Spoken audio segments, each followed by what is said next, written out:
10년이라는 시간이 흘렀어요. 민수정 씨는 이제 그 시간을 숫자로 세지 않게 되었습니다. 처음 몇 년은 하루하루가 너무 길었죠. 매일 아침 눈을 뜰 때마다 옆자리가 비어있다는 사실이 믿기지 않았어요. 하지만 이제는 그냥 익숙해졌습니다. 아침 6시 알람이 울리면 일어나서 물을 끓이고 아들 민준이의 도시락을 챙기는 일. 그게 수정 씨의 하루였어요. 50대 중반이 된 지금 그녀의 손놀림은 어느새 기계처럼 정확해져 있었습니다. 부엌 창문으로 들어오는 아침 햇살이 식탁을 비췄어요. 예전에는 4명이 앉던 식탁이었는데 이제는 둘만 앉습니다. 아니, 요즘엔 민준이도 아침을 거르는 날이 많아서 혼자 앉는 날이 더 많았죠. 민준아, 일어났니? 복도 끝 방문을 두드리는 목소리가 조심스러웠어요. 고등학교 2학년인 아들은 요즘 부쩍 말수가 줄었습니다. 사춘기라고 하기엔 뭔가 다른 무게가 느껴졌어요. 네, 나와요. 문이 열리고 교복을 입은 민준이가 나왔습니다.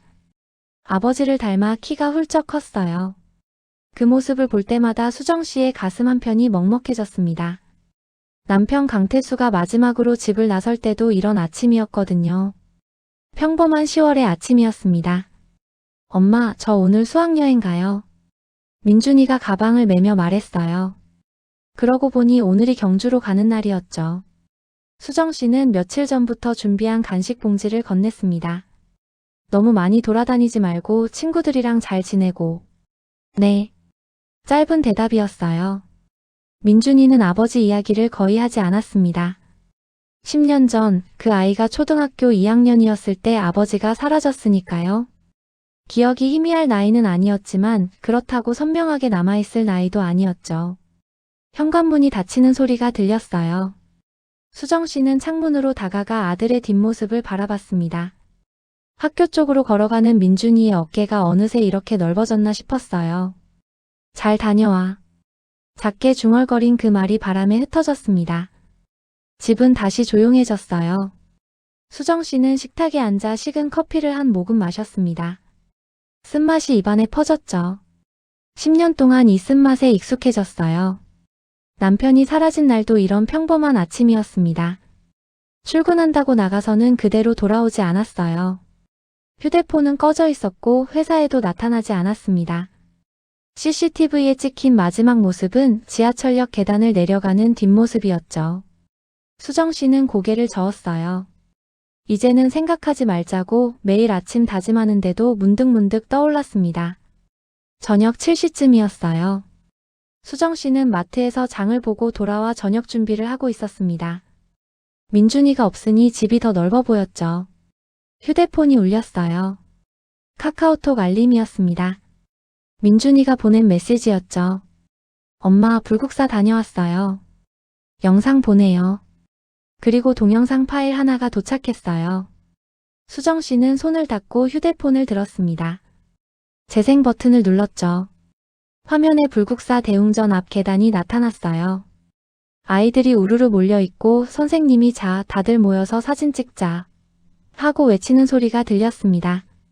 카메라가 이리저리 흔들렸어요. 누군가 장난치듯 친구 얼굴을 클로즈업하고 또 다른 친구가 손을 흔들었습니다. 민준이의 얼굴도 잠깐 스쳐 지나갔죠. 수정 씨는 미소를 지었어요. 아들이 친구들과 즐거워하는 모습이 보기 좋았습니다. 그런데 그때였어요. 카메라가 돌아서면서 배경이 바뀌는 순간 수정 씨의 손가락이 멈췄습니다. 화면 왼쪽 구석 계단을 내려가는 한 남자의 뒷모습이 보였어요. 심장이 쿵 떨어지는 느낌이 들었습니다.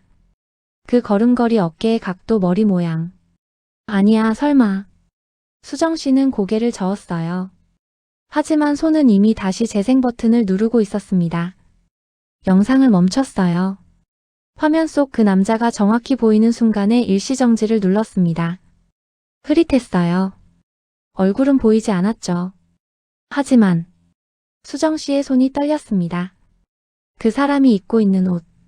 남색 점퍼였어요. 남편 태수 씨가 즐겨 입던 그 브랜드, 그 스타일이었습니다. 걸음걸이도 오른쪽 다리를 살짝 절뚝이는 것처럼 보였어요. 태수 씨는 군대에서 다친 무릎 때문에 걸을 때 조금 특이한 버릇이 있었거든요. 말도 안 돼. 중얼거리면서도 눈은 화면을 떼지 못했습니다. 손가락으로 화면을 확대했어요. 더 흐릿해졌지만 그래도 보려고 했죠. 머리 모양, 체격, 모든 게 남편과 닮았어요. 가슴이 미칠 듯이 뛰기 시작했습니다. 10년이에요. 10년 동안 그 사람을 찾아 헤맸습니다. 경찰도, 탐정도, 실종자 찾기 프로그램도 다 동원했지만 아무런 흔적도 찾지 못했죠. 그래서 수정 씨는 어쩌면 더 이상 이 세상에 없을지도 모른다고 생각하기 시작했어요. 그런데 지금 이 화면 속에 아니야, 그냥 닮은 사람이겠지. 스스로를 진정시키려 했습니다. 세상에 비슷하게 생긴 사람이 얼마나 많은데요. 더군다나 뒷모습만 보고 어떻게 확신할 수 있겠어요. 하지만 가슴은 말하고 있었어요. 10년을 함께 산 사람의 뒷모습을 어떻게 모를 수 있겠냐고. 수정 씨는 그 자리에 주저앉았습니다. 그날 밤 수정 씨는 잠을 이루지 못했어요. 영상을 몇 번이나 돌려봤는지 몰라요. 10번, 20번 어쩌면 50번도 넘게 봤을 거예요. 볼 때마다 더 확신이 들었다가도 다시 보면 의심이 들었습니다. 시계가 새벽 2시를 가리키고 있었어요. 수정 씨는 침대에 누워 천장을 바라봤습니다. 어둠 속에서도 남편의 얼굴이 선명하게 떠올랐죠. 웃을 때 눈가에 생기는 주름, 아침마다 면도하던 모습, 민준이를 안고 빙글빙글 돌리던 그 손길. 당신 정말 거기 있는 거예요? 어둠 속에 던진 질문이 메아리처럼 돌아왔습니다. 만약 정말 그 사람이라면? 그럼 지난 10년은 뭐였을까요? 왜 돌아오지 않은 걸까요? 왜 연락 한 번 없었을까요? 아니면 기억을 잃은 걸까요? 드라마에서나 나올 법한 이야기였지만 수정 씨는 그 가능성을 떠올렸어요. 교통사고를 당해서 기억을 잃었다면? 자신이 누군지, 가족이 누군지 모른 채 어딘가에서 살고 있다면? 눈물이 흘러내렸습니다. 처음에는 참으려 했어요. 하지만 눈물은 멈추지 않았습니다. 10년 동안 참아왔던 모든 슬픔이 한꺼번에 쏟아지는 것 같았어요. 보고 싶었어요. 정말 보고 싶었어요. 베개에 얼굴을 묻고 흐느꼈습니다.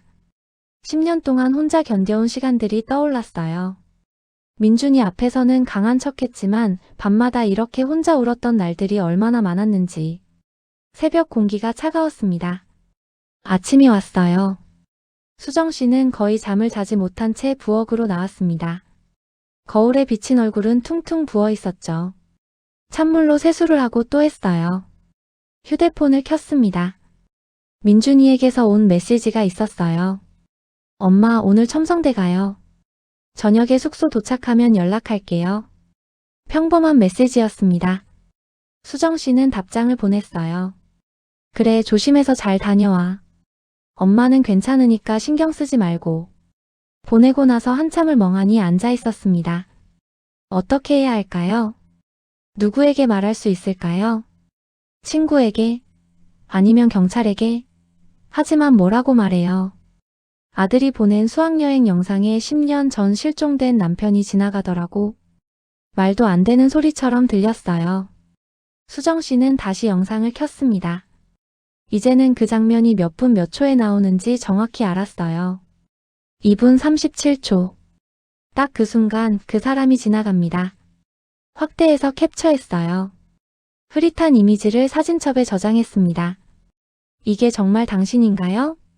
화면 속 뒷모습에게 물었지만 대답은 없었어요. 커피를 한 잔 내렸습니다. 쓴맛이 혀끝에 감겼죠. 10년 전 그날도 이렇게 커피를 마시고 있었어요. 태수 씨가 다녀올게 하고 나간 직후였습니다. 그게 마지막이 될 줄은 몰랐죠. 시계를 봤어요. 출근 시간이었습니다. 수정 씨는 작은 부동산 중개사무소에서 일하고 있었어요. 하지만 오늘은 도저히 일을 할 수 없을 것 같았습니다. 전화를 걸었어요. 사장님, 오늘 몸이 안 좋아서 쉬어야 할 것 같아요. 거실 소파에 앉아 하루 종일 멍하니 있었어요. TV를 켰지만 무슨 내용인지 하나도 들어오지 않았습니다. 머릿속은 온통 그 영상뿐이었어요. 오후쯤 친구에게서 전화가 왔어요. 고등학교 동창인 영희였습니다. 수정아, 오랜만에 저녁이나 먹을까? 요즘 얼굴도 못 본 것 같아. 미안해, 영희야, 오늘은 좀 그래. 다음에 보자. 무슨 일 있어? 목소리가 이상한데? 아니야, 괜찮아. 그냥 좀 피곤해서. 전화를 끊었어요. 영희에게조차 말할 수 없었습니다. 뭐라고 설명해야 할지 몰랐거든요. 창밖을 바라봤어요. 가을 하늘이 너무 맑았습니다. 이상하게도 이렇게 맑은 날이면 더 쓸쓸해졌어요. 태수 씨가 사라진 날도 이렇게 하늘이 맑았거든요. 10년이라는 시간 동안 수정 씨는 많은 걸 포기했습니다. 처음 1년은 미친 듯이 찾아다녔어요. 전국의 병원, 쉼터, 경찰서를 다 돌아다녔죠. 실종자 가족 모임에도 나갔고 인터넷에 글도 올렸어요. 하지만 아무런 소식이 없었습니다. 2년째부터는 조금씩 체념하기 시작했어요. 민준이를 키워야 했고 생계를 유지해야 했으니까요.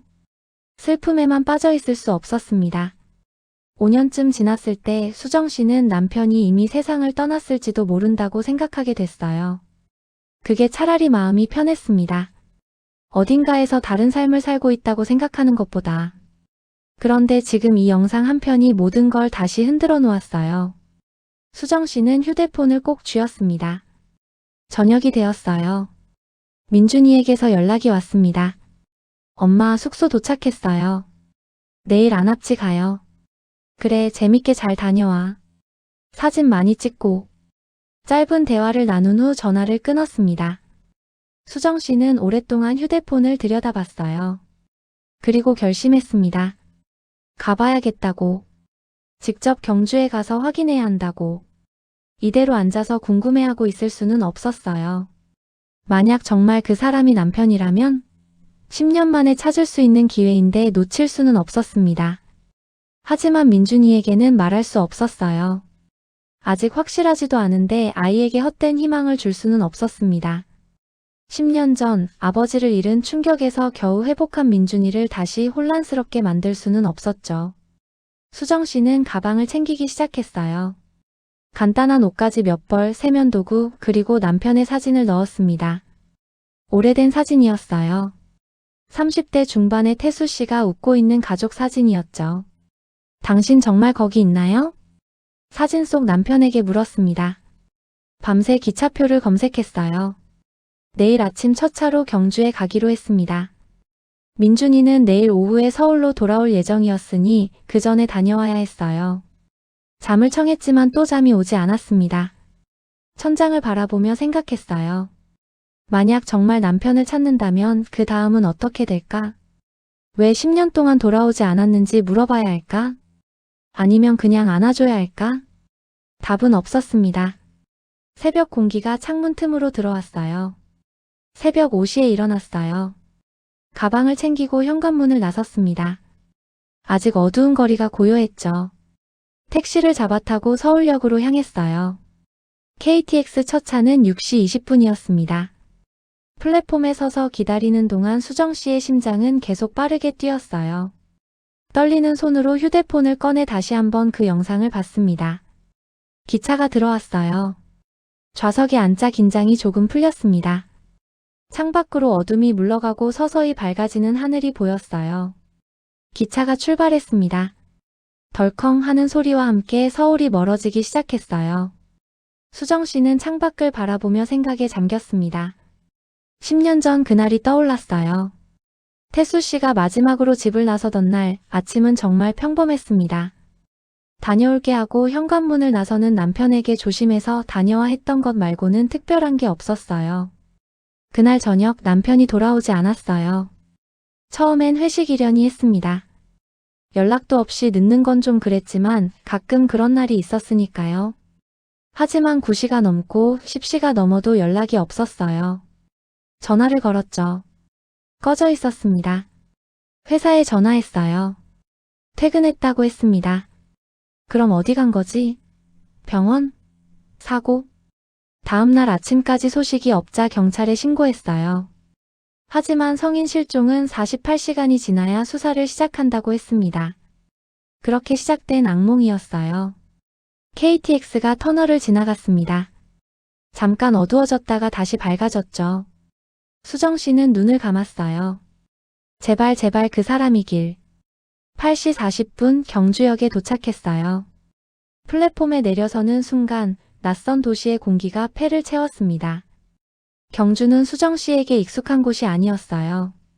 신혼여행 때 한 번 와본 게 전부였죠. 역 앞 광장에 섰어요. 사람들이 분주하게 오가고 있었습니다. 어디서부터 시작해야 할까요? 수정 씨는 휴대폰을 꺼내 민준이가 보낸 영상을 다시 봤어요. 불국사였습니다. 그 사람이 나타난 곳이 불국사 대웅전 앞이었죠.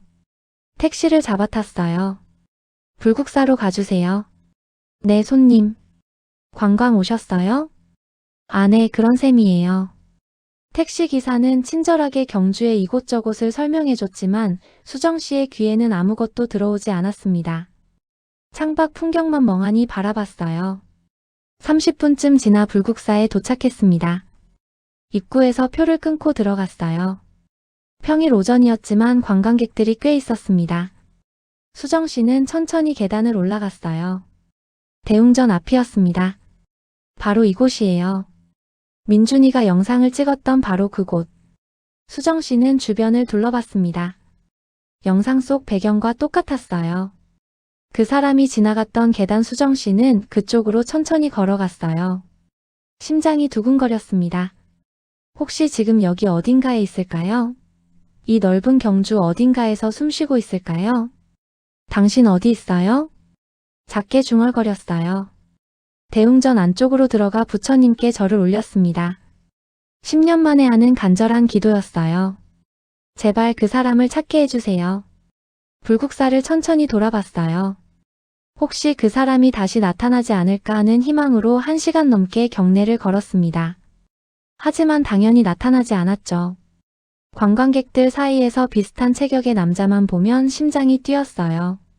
하지만 가까이 가보면 전혀 다른 사람이었습니다. 어떻게 찾아야 할까요?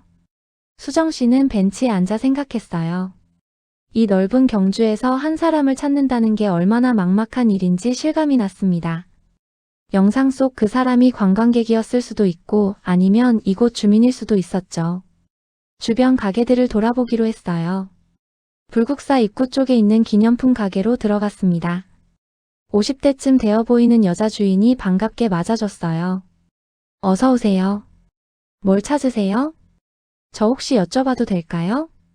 수정 씨는 휴대폰을 꺼내 캡처한 사진을 보여줬어요.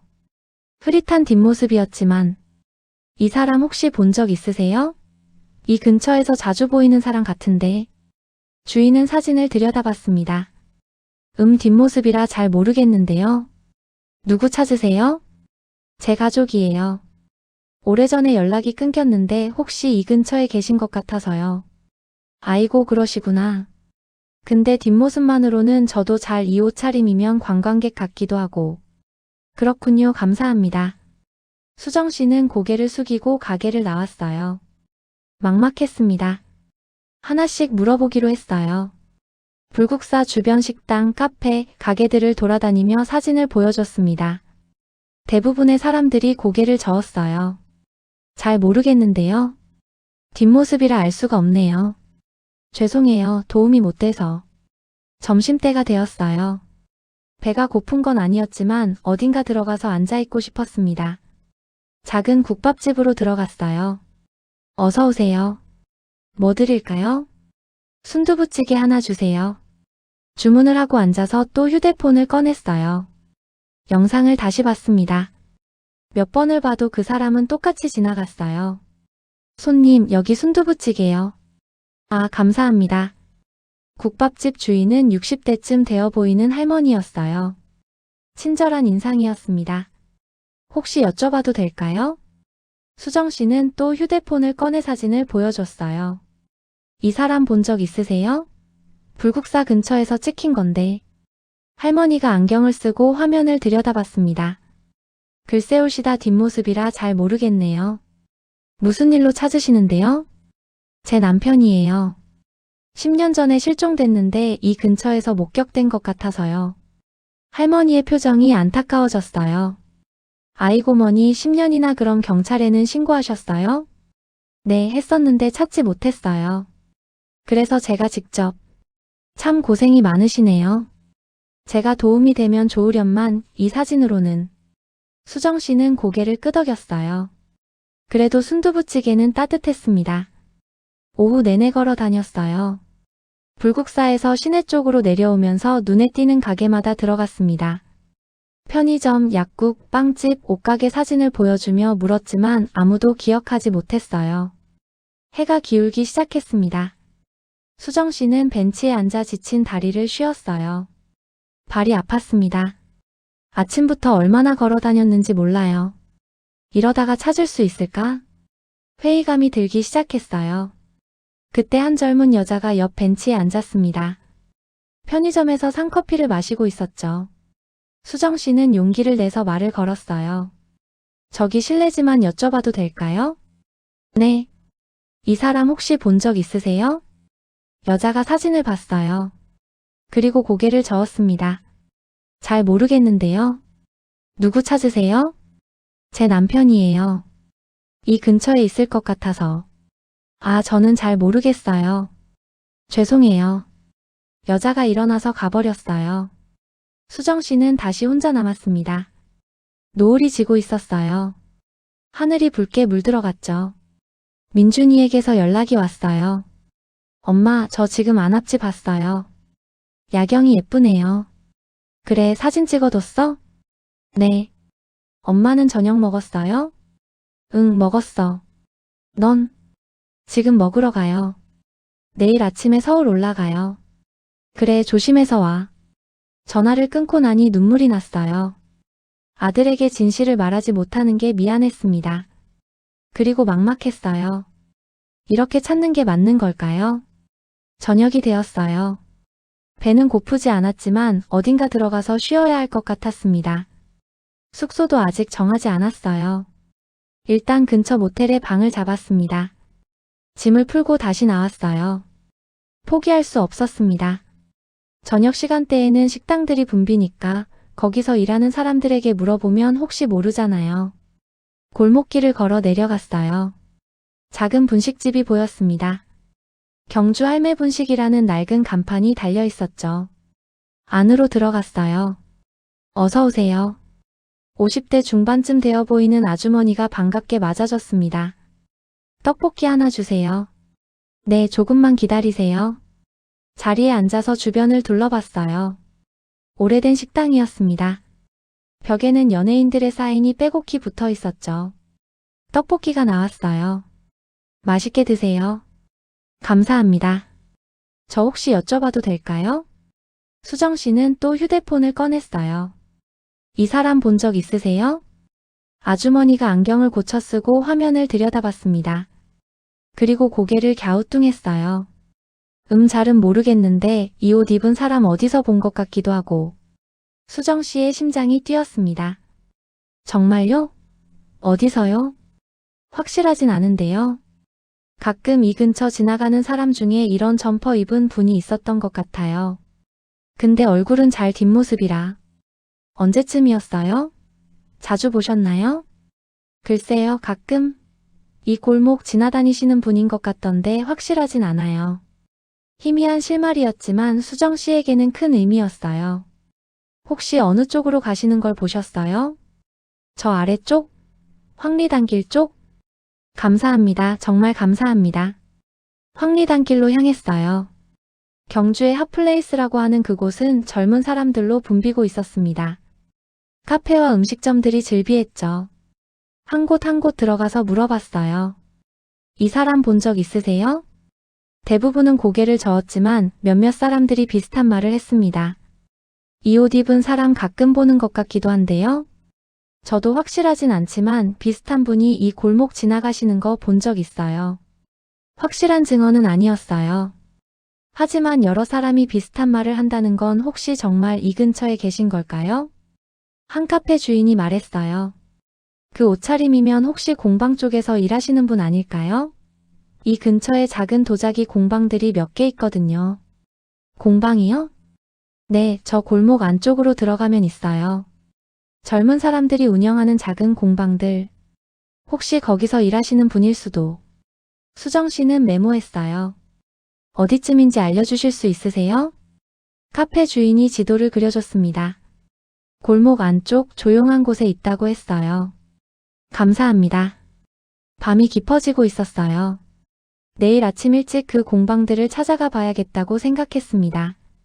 모텔로 돌아오는 길 수정 씨의 마음은 복잡했어요. 점점 가까워지는 것 같기도 하고 여전히 멀게만 느껴지기도 했습니다. 당신 정말 여기 있는 거예요? 밤하늘에 별이 빛나고 있었어요.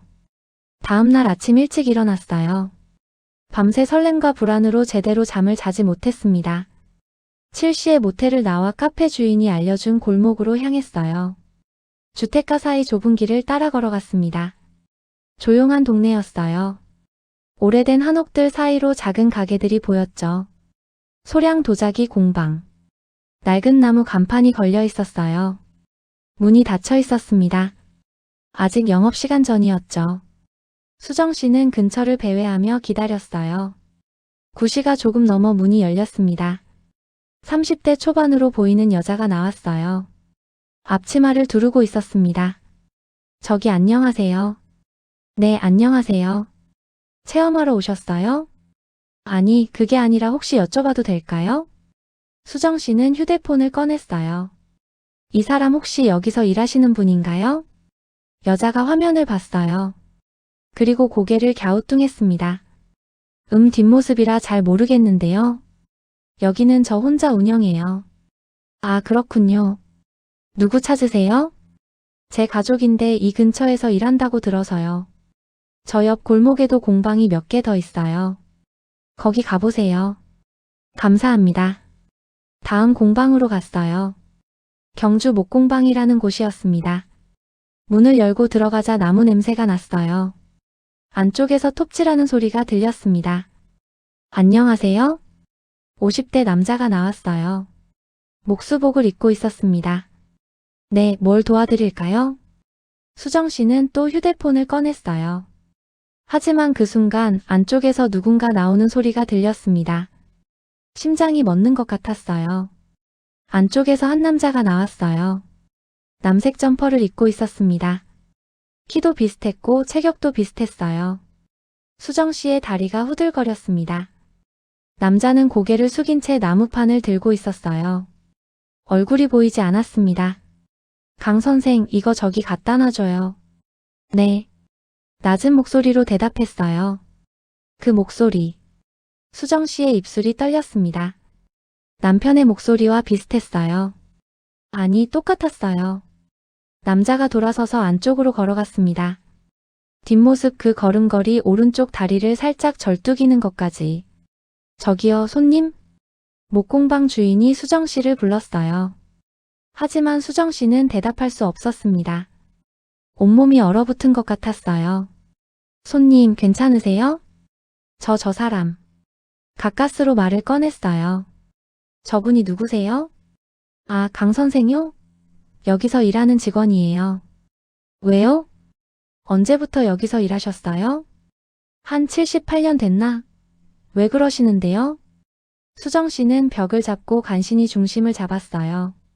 7, 8년 그럼 10년 전 실종 후 23년 뒤부터 여기서 일했다는 얘기잖아요. 저분 만나볼 수 있을까요? 무슨 일이세요? 제가 아는 사람 같아서요. 목공방 주인이 의아한 표정을 지었어요. 강 선생, 잠깐 나와봐요. 안쪽에서 발소리가 들렸습니다. 수정 씨는 숨을 멈췄어요.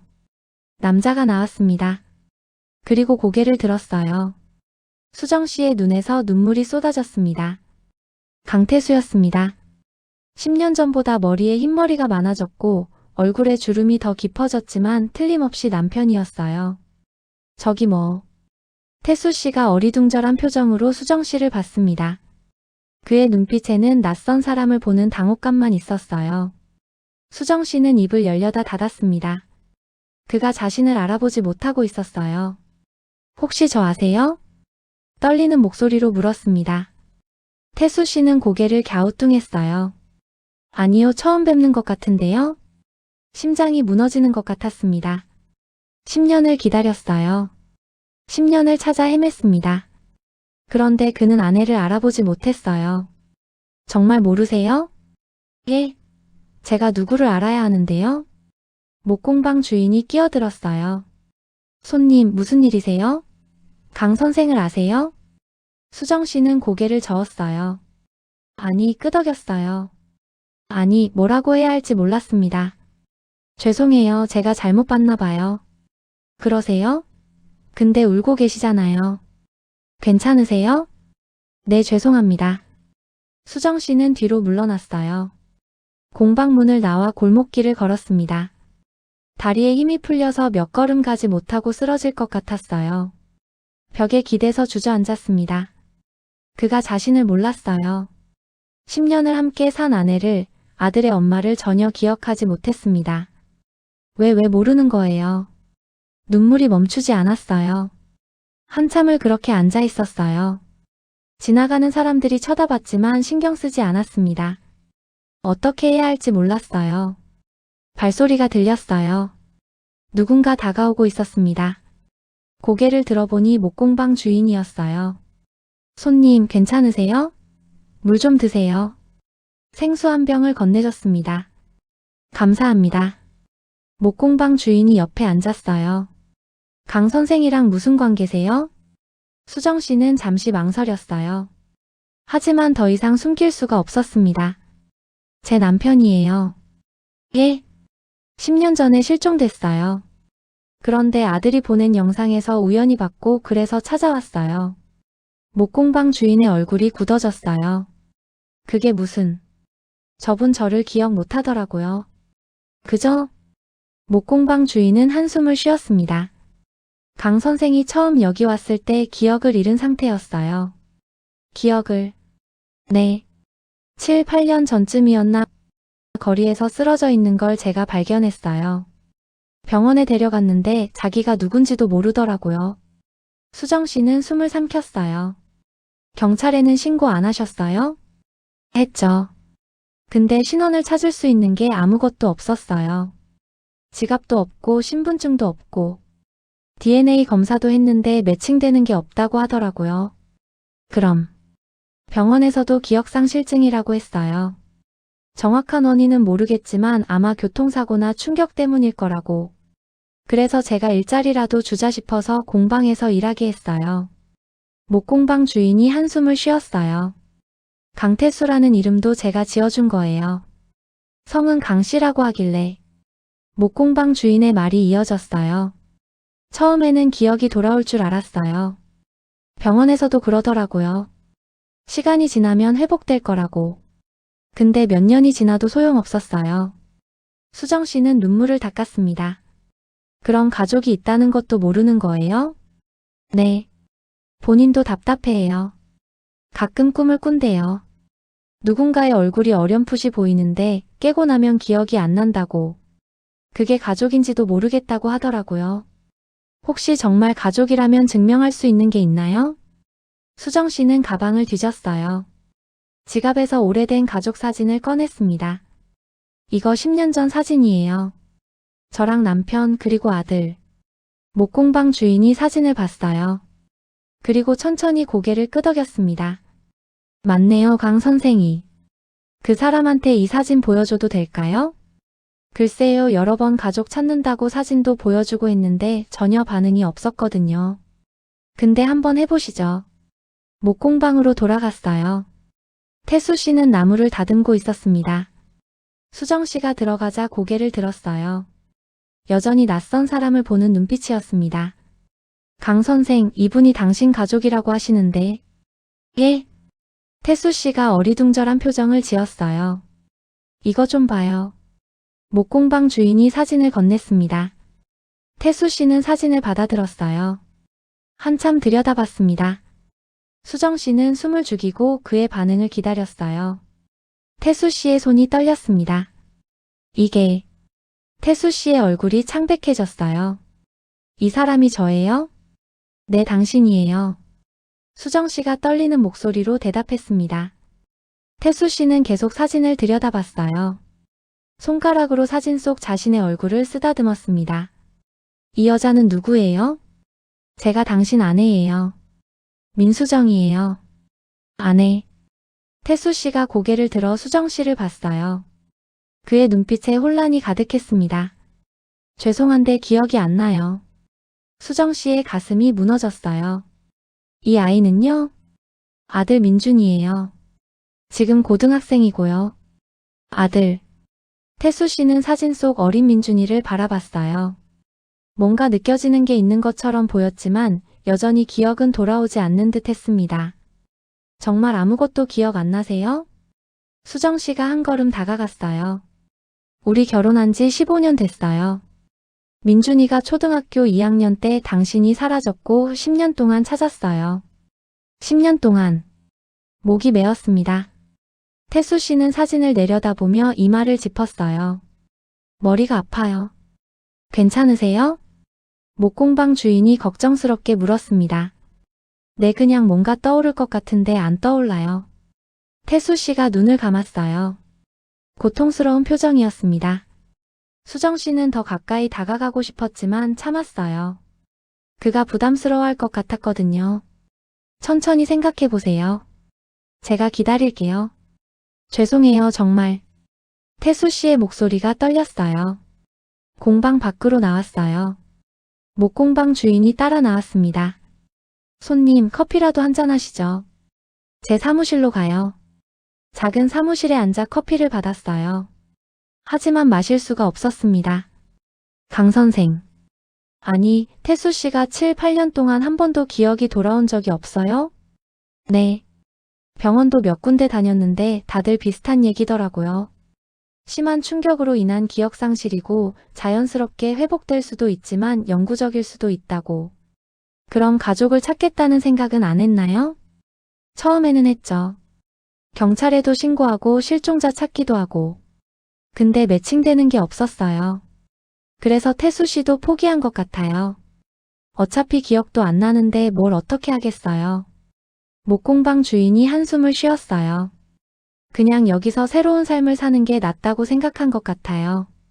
기억 없이도 살 수 있으니까. 수정 씨는 창밖을 바라봤어요. 10년 동안 남편은 여기서 다른 삶을 살았던 거예요. 가족도 모른 채, 자신이 누군지도 모른 채. 근데 이제 어떻게 하실 거예요? 목공방 주인이 물었습니다. 저도 모르겠어요. 정말 몰랐어요. 남편을 찾았지만 그는 더 이상 예전의 남편이 아니었습니다. 10년이라는 시간이 모든 걸 바꿔놓았어요. 일단은 며칠 더 있어 볼게요. 그 사람이랑 천천히 대화해보고 싶어요. 그러세요. 저도 최대한 도와드릴게요.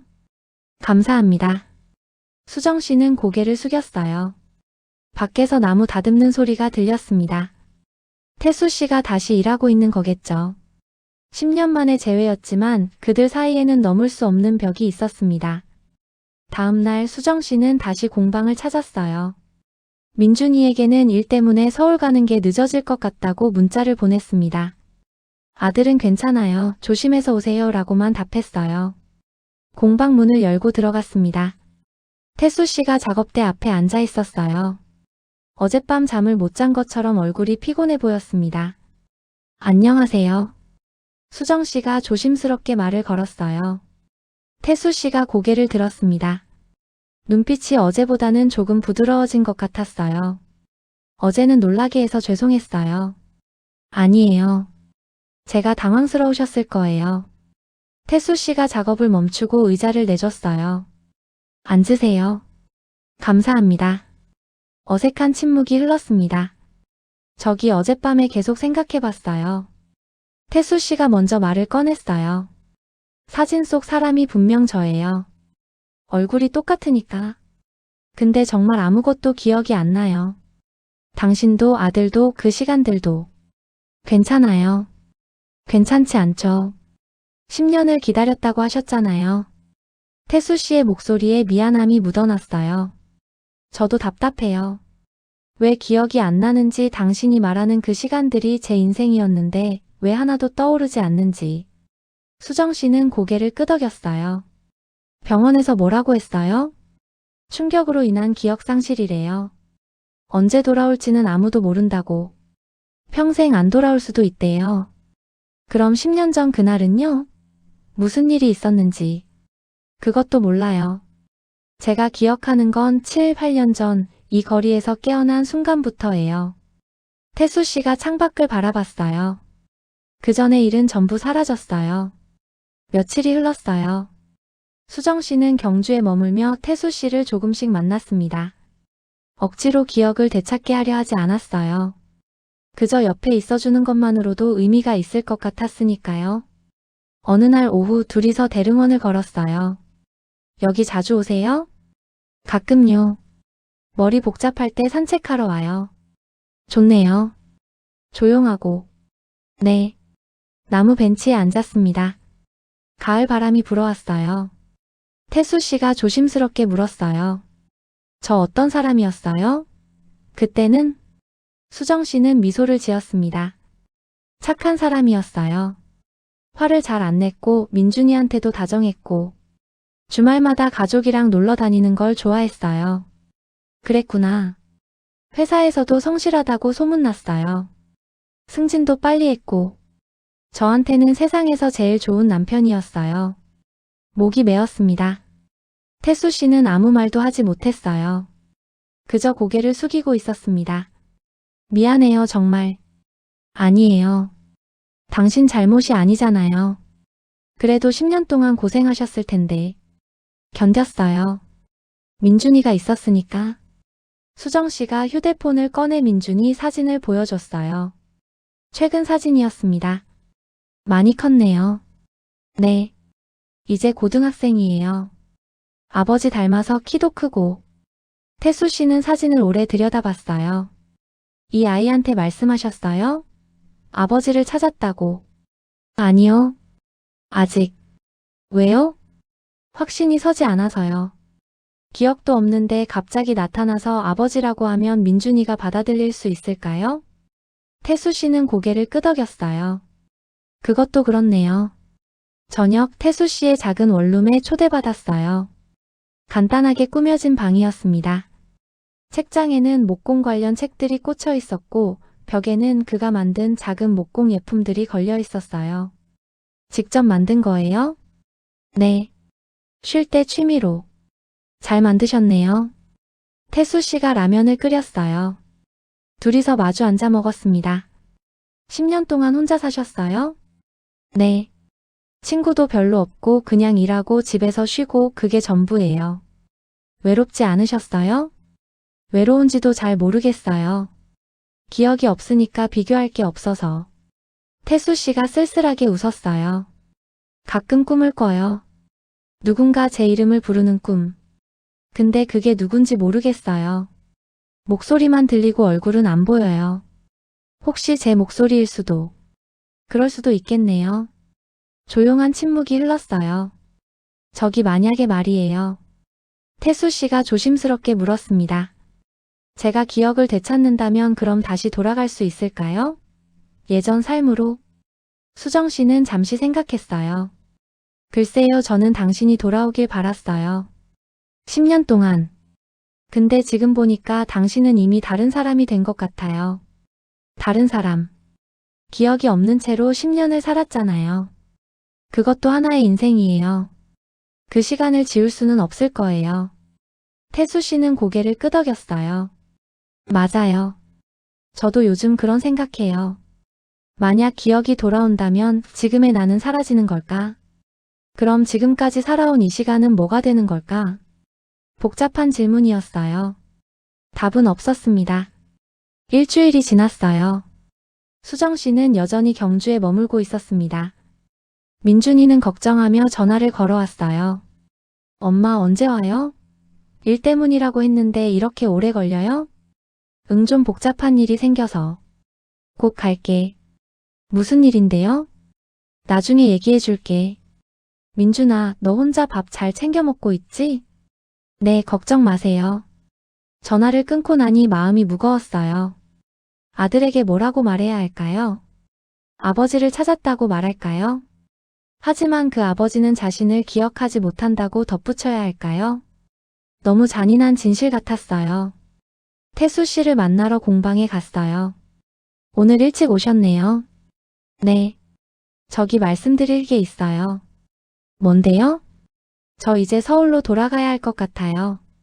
태수 씨의 표정이 굳었어요. 벌써요? 아들이 기다리고 있어요. 더 이상 여기 있을 수가 없어요. 그렇군요. 태수 씨는 작업하던 손을 멈췄어요. 그럼 저는 어떻게 되는 거예요? 그건 당신이 결정하셔야죠. 제가요? 당신이 원한다면 서울로 올라올 수 있어요. 민준이도 만나고 예전 집도 보고.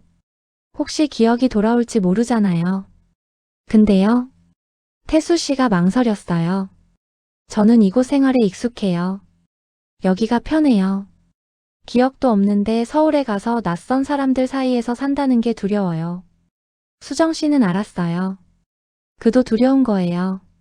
알지 못하는 과거로 돌아가는 게. 그럼 여기 계실 거예요? 당장은요. 시간을 좀 더 주세요. 생각해 볼게요. 수정 씨는 고개를 끄덕였습니다. 알겠어요. 제 연락처는 알고 계시죠? 네. 언제든 연락하세요.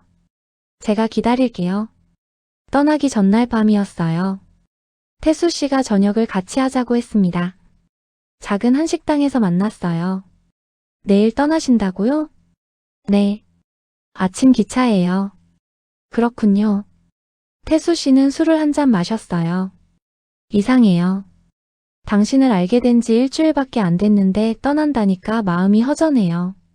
저도요. 혹시 이게 기억의 조각일까요? 과거에 당신과 함께했던 시간들이 희미하게 남아있어서 이런 감정이 드는 걸까요? 모르겠어요. 그럴 수도 있겠죠. 둘은 한참 말없이 밥을 먹었어요. 저기 마지막으로 하나만 물어봐도 될까요? 태수 씨가 조심스럽게 말했습니다. 네. 저 좋은 남편이었나요? 아버지였나요? 수정 씨는 눈물을 참으며 고개를 끄덕였어요. 최고였어요. 정말. 그럼 됐어요. 그 기억은 못 찾아도 적어도 나쁜 사람은 아니었다는 걸 알았으니까. 태수 씨가 웃었어요. 슬픈 미소였습니다. 식사를 마치고 밖으로 나왔어요. 밤 공기가 차가웠습니다. 그럼 잘 가세요. 네. 당신도 건강하세요. 수정 씨는 한 걸음 물러서다가 멈췄어요. 그리고 돌아서서 태수 씨를 안았습니다. 태수 씨는 잠시 놀란 듯 했지만 천천히 그녀를 안아줬어요. 보고 싶었어요. 정말 보고 싶었어요. 수정 씨가 흐느꼈습니다. 태수 씨는 아무 말도 하지 못했어요. 그저 그녀의 등을 토닥여줄 뿐이었습니다. 얼마나 그렇게 서 있었을까요? 수정 씨가 먼저 몸을 떼어냈어요. 미안해요. 마지막이라 그래요. 괜찮아요. 연락할게요. 네. 수정 씨는 돌아서서 걸어갔어요. 뒤돌아보지 않았습니다. 뒤돌아보면 눈물이 터질 것 같았거든요. 기차역으로 가는 택시 아니었어요. 수정 씨는 창밖을 바라보며 눈물을 흘렸습니다. 운전기사는 아무 말 없이 조용히 운전했어요. 남편을 찾았어요. 10년을 기다렸고 10년을 찾아 헤맸습니다. 그런데 찾았지만 되돌릴 수 없었어요. 그는 더 이상 예전의 강태수가 아니었습니다. 기억도 없고 과거도 없는 새로운 사람이 되어 있었어요. 그리고 그 삶이 그에게는 더 편안해 보였습니다. 기차에 올랐어요. 좌석에 앉아 창밖을 바라봤습니다. 경주의 풍경이 멀어져 갔어요. 휴대폰을 꺼내 민준이에게 문자를 보냈어요. 엄마 오늘 집에 갈게. 저녁 같이 먹자. 네, 엄마. 기다릴게요. 민준이에게 뭐라고 말할까요? 아버지를 찾았다고 말할까요? 아니면 그냥 비밀로 할까요?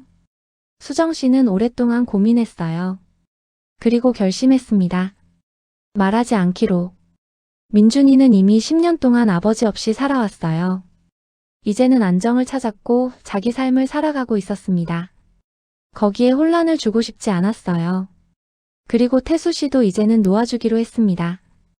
그가 원한다면 돌아올 거예요. 기억이 돌아온다면 자연스럽게 찾아올 거예요. 하지만 그렇지 않다면 그것도 하나의 선택이니까요. 수정 씨는 창밖을 바라보며 생각했어요.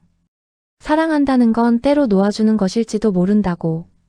그가 편안하게 살 수 있다면 그게 더 중요한 거라고. 기차가 서울로 달려갔습니다. 수정 씨의 눈에서 마지막 눈물 한 방울이 흘러내렸어요. 잘 지내요, 당신. 서울역에 도착했어요. 플랫폼에 내려서는 순간 익숙한 공기가 수정 씨를 감쌌습니다. 10년을 살아온 이 도시, 민준이가 기다리고 있는 집이 있는 곳. 택시를 타고 집으로 향했어요. 민준이가 현관 앞에서 기다리고 있었습니다. 엄마. 그래, 왔다. 수정 씨는 아들을 안았어요. 민준이의 어깨가 이제는 자신보다 넓어져 있었습니다. 많이 걱정했어요. 무슨 일 있었어요? 아니야, 일이 좀 복잡했을 뿐이야. 괜찮아. 집 안으로 들어갔어요. 민준이가 준비해둔 저녁이 식탁에 차려져 있었습니다. 엄마 오신다고 제가 저녁 만들었어요. 그래? 우리 아들 다 컸네. 둘이서 저녁을 먹었어요. 민준이는 수학여행 이야기를 들려줬습니다. 불국사 정말 좋더라고요. 다음에 엄마랑 같이 가고 싶어요. 그래, 그러자. 근데 엄마, 경주 어땠어요? 일 때문에 갔다고 했잖아요. 응, 좋았어. 수정 씨는 미소를 지었어요. 민준이는 아무것도 모르고 있었습니다. 그가 보낸 영상 때문에 엄마가 경주까지 갔다는 것도, 아버지를 찾았다는 것도. 그리고 수정 씨는 말하지 않을 거예요. 적어도 지금은. 언젠가 때가 되면 민준이가 성인이 되고 충분히 이해할 수 있을 때 말해줄 거예요. 하지만 지금은 아니었습니다. 엄마, 괜찮아요? 피곤해 보여요. 응, 좀 피곤하네. 일찍 자야겠다. 그럼 제가 설거지 할게요. 고마워, 아들. 수정 씨는 방으로 들어갔어요. 침대에 누워 천장을 바라봤습니다. 경주에서의 일주일이 꿈 같았어요. 남편을 다시 만났지만 그는 자신을 기억하지 못했습니다. 하지만 그래도 괜찮았어요. 살아있다는 것만으로도 감사했으니까요. 그로부터 6개월이 흘렀어요. 봄이 왔고 꽃이 피었고 다시 여름이 다가오고 있었습니다. 수정 씨는 일상으로 돌아왔어요. 매일 아침 일어나서 출근하고 민준이 챙기고 저녁에 함께 밥 먹는 평범한 날들. 어느 날 저녁 휴대폰이 울렸어요. 모르는 번호였습니다. 받아보니 익숙한 목소리가 들려왔어요. 여보세요, 저 강태수예요. 수정 씨의 심장이 뛰었어요. 네, 어떡해. 죄송해요, 이제야 연락드려서. 그동안 많이 생각했어요. 그러셨구나. 저기 혹시 제가 서울에 가도 될까요? 그 아이 민준이를 만나보고 싶어요. 기억은 없지만 그래도 제 아들이잖아요. 수정 씨는 눈물이 났어요. 물론이죠. 언제든 오세요. 감사합니다. 다음 주에 갈게요. 전화가 끊어졌어요. 수정 씨는 창밖을 바라봤습니다. 노을이 지고 있었어요. 붉은 하늘이 아름다웠습니다. 10년을 기다렸어요. 그리고 찾았습니다. 비록 기억은 돌아오지 않았지만 그래도 괜찮았어요. 다시 시작할 수 있다면, 천천히 새로운 추억을 만들어갈 수 있다면 민준이에게도 말해줘야겠죠. 아버지가 살아계시다고, 곧 만나러 온다고. 수정 씨는 미소를 지었어요. 삶이란 때로 예상치 못한 방향으로 흘러가요. 잃었다고 생각했던 것들이 다른 모습으로 돌아오기도 하고, 끝이라고 생각했던 곳에서 새로운 시작이 열리기도 하죠. 10년이라는 시간은 결코 짧지 않았어요. 하지만 그 시간 속에서 수정 씨는 강해졌고, 민준이는 성장했고, 태수 씨는 새로운 삶을 살았습니다. 그리고 이제 세 사람은 다시 만나게 될 거예요. 완전하게 예전으로 돌아갈 수는 없을지 몰라요. 하지만 새로운 방식으로 가족이 될 수 있을 거예요. 저녁 하늘에 별이 하나둘 떠올랐어요. 수정 씨는 그 별들을 바라보며 조용히 중얼거렸습니다. 고마워요, 돌아와줘서. 바람이 불어왔어요. 따뜻한 봄바람이었습니다. 그렇게 어느 한 가족의 긴 겨울이 끝나가고 있었어요. 제가 이 이야기를 들었을 때 순간 말문이 막히더군요.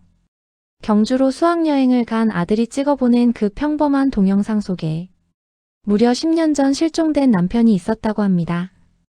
그 사람은 첨성대 앞에서 아무렇지 않은 얼굴로 누군가와 통화를 하고 있었다고 하더군요.